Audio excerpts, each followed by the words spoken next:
Uh, Namaste, Namaste. and namaste to everybody out Hello. there in the real world. How's it going? It's going great. I'm Matt, and you are. I'm Chris. This is weird because normally we sit together and address the audience, but now we're kind of talking to each other with the audience joining in a way, I guess. Yeah, I suppose so. It feels a bit odd, but it's good to have you back anyway, because I've had to do it on my own for a couple of weeks. Thanks. Yes, you did a great job. Really instrumentally interesting stuff. You should check out our previous ones. Well done for flying solo. Thank you very much. welcome. Over to you. Well, let's see how we go. So, obviously, we had some of these Monkey Mondays planned and sorted out, and then we've moved them all over here, and we've been working on how we can help people now because obviously marketplaces have changed, the way people buy things have changed, and now the big thing is to help companies adapt. Yeah, so we've got how many tips have we got? We got 4 tips. 4 tips, yeah. Yeah, 4 tips of how to survive in this coronavirus world. I see. Survive is the wrong term, though, right? Because we're sort of encouraging people to take this idea of adapting rather than just surviving. Okay. Because a lot of companies, they're going to batten down their hatches. They're going to wait, and they're going to expect this to blow over, and then their life's going to go back to normal. But that kind of approach may be the one that sinks a company versus those companies who are looking to adapt. Yeah. So our first tip then. Yes. So how can you do it? How can you adapt? What can you do? And it's going to be loads easier for some companies than others. In fact, some companies are probably going to thrive, I guess, in this marketplace. Hand sanitizer companies, for instance, are probably going to do pretty well, whereas people in the entertainment industry are probably going to do less well. So tip number 1, can you do what you are already doing digitally? Can you sell online? Yeah, it doesn't have to be too crazy. You don't have to spend a fortune on a digital shop. You can open something quite easily. Just refine what you sell. I think that's the main thing I would say. Yeah, maybe start simple. And people in the service industry, you can do this too. You can maybe look at what your service is and can you digitize it? If you used to do yoga workshops, can you bring that same team in via video conferencing, or can you sell them small training packages online? There's ways of doing it, and e-commerce isn't as complicated as most people think. To sort of get a shop set up is not the huge difficulty. The second thing is, can you lean on your tribe? So if you've got a good brand, if you've built your audience, and you already have people that sing and rave about you, then they're killer at a time like this, because they're the people that are going to want to engage with your brand, and you might be able to do things with those guys that you wouldn't necessarily just do in this period of time. You can do it ongoing, really. So there's some great products out there, or great platforms out there to help facilitate this. So for instance, if you're a bar or something, you've maybe got your loyal audience.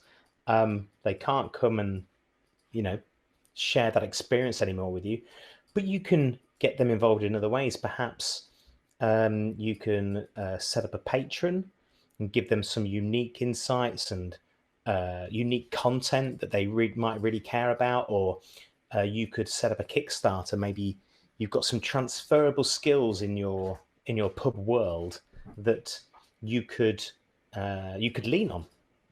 Yeah, and it's really interesting that your tribe doesn't actually have to be that big. You might think that you need to have hundreds of thousands of followers, when actually just people in your local community would be enough to keep you going and actually do something different. Yeah, I mean, there's a curry house I've been going to for years and years and years. I love it.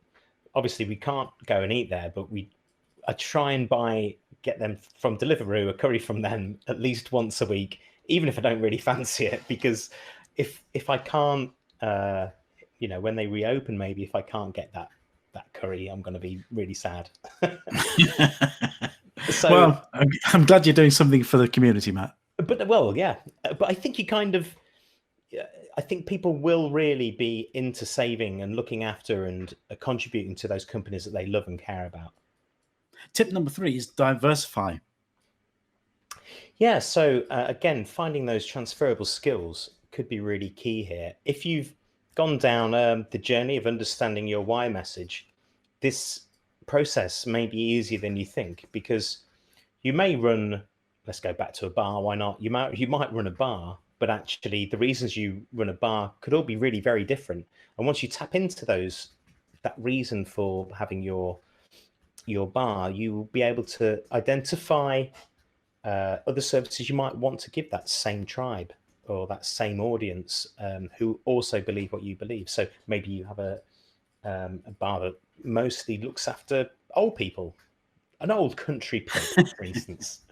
All of that audience may come in there to share that space, and you've got a why message there. You want to give, you want to stop the loneliness of people who are of a certain age and give them a place where they can get together.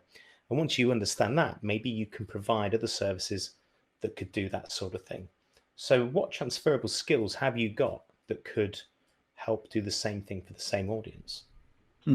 That's really interesting. And at the minute, Rusty Monkey's sort of doing the same thing. So we believe that everyone should be happy, and we've got a bit of space to use our own marketing to run nice like poetry competitions, and we want to try and make people happy outside of their work as well as inside of their work.